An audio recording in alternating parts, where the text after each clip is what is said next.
नमस्कार विद्यार्थी मित्रांनो. महाराष्ट्रातील 2026 मधील प्रमुख सरकारी भरतीबद्दलची माहिती आज आपण इथं घेणार आहोत.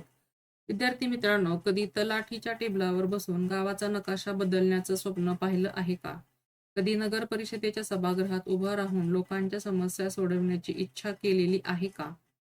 कधी जलसंपदा विभागाच्या प्रकल्पातून हजारो शेतकऱ्यांच्या आयुष्याला पाणी देण्याची कल्पना आपल्या मनात आली आहे का?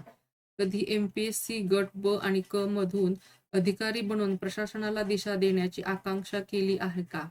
किंवा शिक्षक भरतीतून हजारो विद्यार्थ्यांच्या भविष्यात प्रकाश टाकण्याची जबाबदारी स्वीकारण्याची तयारी केली आहे का? विद्यार्थी मित्रांनो, यापैकी कोणतेही एक स्वप्न जर तुम्ही पाहत असाल तर ते पूर्ण करण्याची वेळ आता आलेली आहे आणि याबद्दलचीच माहिती आपण या व्हिडिओमध्ये घेणार आहोत. ही माहितीला सुरुवात करण्यापूर्वी तुम्ही आमच्या व्हिडिओला लाईक करा, चॅनलला सबस्क्राईब करा. त्याचबरोबर हा व्हिडिओ जास्तीत जास्त लोकांच्यापर्यंत पोहोचवा, जेणेकरून आपल्या आपल्या आवडीनुसार ज्याला ज्या विभागामध्ये नोकरी करायची आहे किंवा आपलं स्वप्न साकार करायचं आहे त्यासाठीचे दरवाजे त्यांच्यासाठी खुले होतील. विद्यार्थी मित्रांनो, या वर्षी म्हणजेच 2026 मध्ये तलाठी भरती, नगर परिषद भरती, जलसंपदा भरती, एमपीएससी ग्रुप बी आणि सी भरती आणि शिक्षक भरती या पदांसाठी मोठ्या प्रमाणामध्ये जाहिराती सुरुवात झालेली आहे आणि भरती प्रक्रिया मोठ्या प्रमाणावरती राबवली जाणार आहे. यापैकी कोणत्या ना कोणत्या तरी एका विभागामध्ये आपण नोकरी करूयात अशा पद्धतीची प्रत्येकाची इच्छा असते किंवा काही ना काही स्वप्न पाहिलेलं असतं. तर ते पूर्ण करण्यासाठी काय पात्रता आहे, किती पद भरती केली जाणार आहे आणि त्यासाठीचे निकष काय आहेत याबद्दलची माहिती आपण या व्हिडिओमध्ये घेणार आहोत. आणि ही संपूर्ण माहिती घेण्यासाठी तुम्ही हा व्हिडिओ शेवटपर्यंत नक्की पहा. महाराष्ट्रातील 2026 मधील प्रमुख सरकारी भरती प्रक्रियांची ताजी माहिती. तलाठी, नगर परिषद, जलसंपदा विभाग, एमपीएससी ग्रुप बी आणि सी आणि शिक्षक भरती याबद्दलची माहिती आपण या व्हिडिओमध्ये घेणार आहोत. तलाठी भरती 2026 एकूण पदे आहेत अंदाजे 1700 किंवा त्यापेक्षा जास्त. परीक्षा घेणार आहे महाराष्ट्र लोकसेवा आयोग म्हणजे एमपीएससी. पात्रता कोणत्याही शाखेतील पदवीधर असावा आणि निवड प्रक्रिया ही लेखी परीक्षा म्हणजे एमसीक्यूज, दस्तऐवज पडताळणी आणि अंतिम मेरिट लिस्ट यानुसार ह्या तलाठी भरती प्रक्रिया राबवली जाणार आहे. म्हणजेच तलाठी भरती 2026 मध्ये एकूण पदे 1700 म्हणजे 1700 पेक्षा जास्त पदांसाठी ही भरती प्रक्रिया राबवली जाणार आहे. सर्वात महत्त्वाचा मुद्दा असा आहे की महाराष्ट्र लोकसेवा आयोग म्हणजे एमपीएससी मार्फत ही परीक्षा होणार आहे आणि या पदासाठी कोणत्याही शाखेतील पदवीधर असणं गरजेचं आहे. म्हणजे तुमचं ग्रॅज्युएशन कंप्लीट असणं गरजेचं आहे. यासाठी निवड प्रक्रिया असणार आहे लेखी परीक्षा म्हणजेच एमसीक्यूज पद्धतीचे म्हणजे एक प्रश्न आणि त्याला 4 ऑप्शन अशा प्रकारची ही परीक्षा असणार आहे. आणि त्यानंतर या परीक्षेसाठी मुलाखत नाही. लेखी परीक्षा झाल्यानंतर मेरिट प्रमाणे तुमची यादी लागणार आहे आणि तुमचे कागदपत्र जे आहेत, तुम्ही परीक्षा फॉर्म भरताना जे कागदपत्र तुम्ही अपलोड केलेले आहेत तेच कागदपत्र पडताळणीसाठी घेऊन यायचे आहेत आणि त्यानंतरच मेरिट लिस्ट फायनलची जी आहे ती होणार आहे आणि अशा पद्धतीनं ही तलाठी भरती प्रक्रिया पूर्ण होणार आहे. या संदर्भात तुम्हाला जर काही अडचणी असतील तर तुम्ही तलाठी भरतीबद्दल मेसेज करून आम्हाला नक्की कळवा किंवा तुमच्या अडचणींसाठी संपर्क साधा. त्याबद्दलची माहिती तुम्हाला योग्य पद्धतीनं देण्यात येईल. दुसरी भरती आहे नगर परिषद भरती 2026. यासाठीची एकूण पदं आहेत 3138 ते 3238. एवढ्या मोठ्या प्रमाणावरती ही नगर परिषद भरती होणार आहे. त्यामध्ये गट क आणि गट ड या पदांसाठीची भरती होणार आहे. गट क साठी आहे 2151 पदं आणि त्यामध्ये पदवीधर आणि तांत्रिक पात्रता आवश्यक आहे. गट ड साठी आहेत 987 पदं. त्यासाठी 10वी किंवा 12वी उत्तीर्ण असणं आवश्यक आहे. याची निवड प्रक्रिया सुद्धा लेखी परीक्षा होणार आहे. त्यामध्ये मराठी विषय असणार आहे, इंग्रजी, जीके म्हणजे जनरल नॉलेज आणि गणित या विषयांवर आधारित तुम्हाला परीक्षा द्यावी लागणार आहे आणि दस्तऐवज पडताळणी झाल्यानंतरच तुम्हाला या प्रक्रियेची पूर्तता होणार आहे किंवा पद मिळणार आहे. नगर परिषद भरतीमध्ये मोठ्या प्रमाणावरती पद उत्पन्न आहेत. त्यामध्येच गट क साठी 2151 पद आहेत.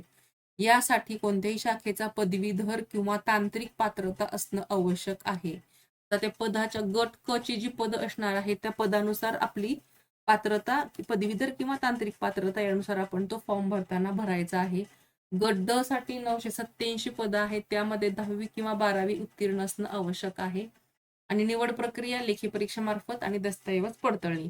या भरतीसाठी सुद्धा तुम्हाला जर जादाची काही माहिती हवी असेल, फॉर्म भरताना काही अडचणी येत असतील तर आम्हाला नक्की मेसेज करून कळवा.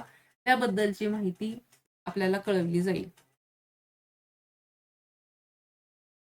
3 नंबरची भरती आहे जलसंपदा विभाग भरती 2026.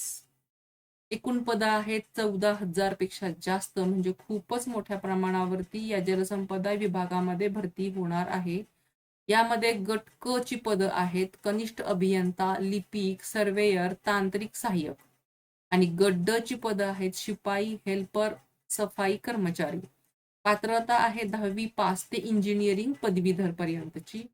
आणि निवड प्रक्रिया होणार आहे सीबीटी परीक्षा, दस्तऐवज पडताळणी, मेरिट लिस्ट.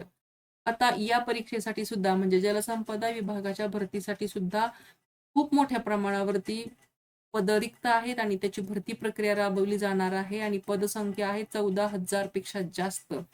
यासाठी तुम्हाला कनिष्ठ अभियंता म्हणजे इंजिनिअरिंग असणं गरजेचं आहे. लिपिक पदं आहेत, सर्वेयरची पदं आहेत आणि तांत्रिक सहाय्यक पदं आहेत, म्हणजे हे टेक्निकल पोस्ट आहेत गट क च्या. तर त्यासाठीची तुमच्या त्या पदानुसार तुमची शैक्षणिक पात्रता असणं आवश्यक आहे. आणि गट ड साठी म्हणजे शिपाई, हेल्पर आणि सफाई कर्मचारी यासाठी 10वी पास असणं गरजेचं आहे. इतर गट क च्या पदांसाठी तुम्हाला तुमच्या पदानुसार कनिष्ठ अभियंता असेल तर इंजिनिअरिंगची पदवी असणं आवश्यक आहे. अशा पद्धतीनं त्या पदानुसार तुम्हाला तुमचं शिक्षण पूर्ण झालेलं असलं पाहिजे, तर तुम्हाला त्या पदावरती अर्ज करता येईल. याची निवड प्रक्रिया आहे सीबीटी परीक्षा म्हणजे कॉम्प्युटर बेस्ड टेस्ट. कॉम्प्युटरवरती ऑनलाईन परीक्षा होणार आहे. त्यामध्ये सुद्धा एक प्रश्न असतो, त्याच्यात 4 पर्याय दिलेले असतात, त्यापैकी एक आपल्याला निवडायचा असतो. त्यानंतर मेरिट प्रमाणे तुमची दस्तऐवज पडताळणी होईल आणि शेवट तुमची फायनल मेरिट लिस्ट लागणार आहे.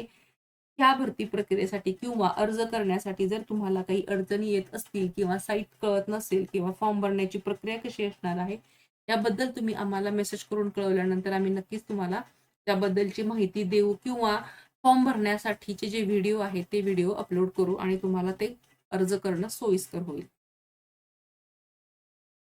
एमपीएससी ग्रुप बी आणि ग्रुप सी परीक्षा 2026 साठी एकूण पदं आहेत 350. त्यामध्ये एएसओ, एसटीआय आणि पीएसआय ची पदं आहेत. परीक्षेचं वेळापत्रक ग्रुप बी प्री आणि 14 जून 2026 ला असणार आहे. म्हणजे प्री परीक्षा जी आहे ती 14 जूनला आहे. ग्रुप सी ची आहे ती 12 जुलै 2026 ला आहे आणि मेन्स असणार आहे डिसेंबर 2026 ला. पात्रता आहे पदवीधर. पीएसआय साठी शारीरिक पात्रता अनिवार्य आहे. म्हणजे एमपीएससी ग्रुप बी आणि ग्रुप सी यासाठीची जी काही परीक्षा होणार आहे ती परीक्षा म्हणजे एएसओ, एसटीआय आणि पीएसआय या ही पदं आहेत आणि एकूण 350 पदं आहेत आणि या पदांसाठीचे परीक्षेचे वेळापत्रकच दिलेलं आहे. ग्रुप बी साठी 14 जून 2026 आणि ग्रुप सी साठी 12 जुलै 2026 आणि या सर्वांची जी मेन्स असणार आहे ती मेन्स असणार आहे डिसेंबर 2026 ला. आता इतर जी पदं आहेत त्यासाठी पदवीधर असणं गरजेचं आहे, परंतु पीएसआयच्या परीक्षेसाठी तुम्हाला शारीरिक पात्रता म्हणजे धावणे किंवा ग्राउंड बद्दलची जी गोळाफेक, लांब उडी, उंच उडी किंवा रनिंग ह्या सर्व पात्रता आहेत किंवा छाती फुगवून किती आणखीन उंची या पद्धतीची जी शारीरिक पात्रता आहे ती पूर्ण होणं गरजेचं आहे, तरच तुम्ही त्या पीएसआय पदासाठी अर्ज करू शकता. 5वी भरती आहे शिक्षक भरती 2026. याच्यासाठीची पदं आहेत 8,000 ते 13,000 पदे, म्हणजे खूपच मोठ्या प्रमाणावरती ही भरती आहे. आणि याचं पोर्टल आहे पवित्र पोर्टलद्वारे ही तुम्ही अर्ज करू शकता. पात्रता आहे बीएड किंवा डीएड आणि त्यासाठी तुम्हाला डीएड बीएड असलं तरी सुद्धा TAIT एक्झाम उत्तीर्ण असणं गरजेचं आहे. निवड प्रक्रिया असणार आहे TAITच्या गुणांवर आधारित आणि मुलाखती विना किंवा मुलाखतीसह. म्हणजे शिक्षक भरती 2026 पदसंख्या खूपच जास्त आहे 8,000 ते 13,000 आणि हा परीक्षेचा फॉर्म भरत असताना म्हणजे हा अर्ज करण्यासाठी तुम्हाला पवित्र पोर्टलद्वारे अर्ज करायचा आहे. तुमचं जरी डीएड किंवा बीएड झालेलं असेल तरी सुद्धा तुमचा तो शैक्षणिक अभ्यासक्रम पूर्ण झालेला असला तरी सुद्धा TAIT ची परीक्षा उत्तीर्ण होणं गरजेचंच आहे, कारण त्या परीक्षेच्या गुणांवर आधारितच तुम्हाला निवड प्रक्रिया होणार आहे. त्यासाठी कदाचित तुमची मुलाखत होईल किंवा मुलाखत होणारही नाही. TAITच्या गुणांवर आधारित ही परीक्षा पार पाडली जाईल. या संदर्भात आपल्याला काही अडचणी असतील तर आम्हाला त्या मेसेज करून नक्की कळवा. फॉर्म भरण्याची प्रक्रिया, या सर्व परीक्षांसाठी असणारे अभ्यासक्रम, त्याच्या काही मागच्या प्रश्नपत्रिका पाहिजे असतील तर त्यासाठी सुद्धा तुम्ही आम्हाला सुचवू शकता. त्याचबरोबर नवीन काही प्रश्न तुम्हाला पाहिजे असतील तर ते सुद्धा तुम्ही तसं मेसेज करून कळवू शकता. अर्ज भरताना काही अडचणी येत असतील तर त्याबद्दल तुम्ही माहिती घेऊ शकता. अशा पद्धतीनं या 5 प्रकारच्या सरकारी भरती आहे, त्या भरती प्रक्रियेच्या अनुषंगाने आपल्याला जर काही अडचणी असतील, काही माहिती हवी असेल किंवा अभ्यासक्रमाबद्दल माहिती हवी असेल, सोडवलेल्या प्रश्नपत्रिका जर पाहिजे असतील तरी सुद्धा आम्हाला तसा मेसेज करून तुम्ही नक्की कळवा. त्याप्रमाणे तुमच्या मागणीप्रमाणे विचार करून तुम्हाला पुढील व्हिडिओ अपलोड केले जातील. विद्यार्थी मित्रांनो, भरती प्रक्रिया फारच मोठ्या प्रमाणावरती आहे आणि त्यासाठी तुम्ही आत्ताच तयारीला लागणं गरजेचं आहे. सतत अभ्यासात राहिल्यानंतर किंवा सतत आपण एकाच दिशेने काम करत असू तर यश नक्कीच मिळत असतं. तर त्या पद्धतीनं तुम्हालाही यश नक्की मिळेल, परंतु सातत्य ठेवणं आणि ते टिकवणं खूप गरजेचं आहे.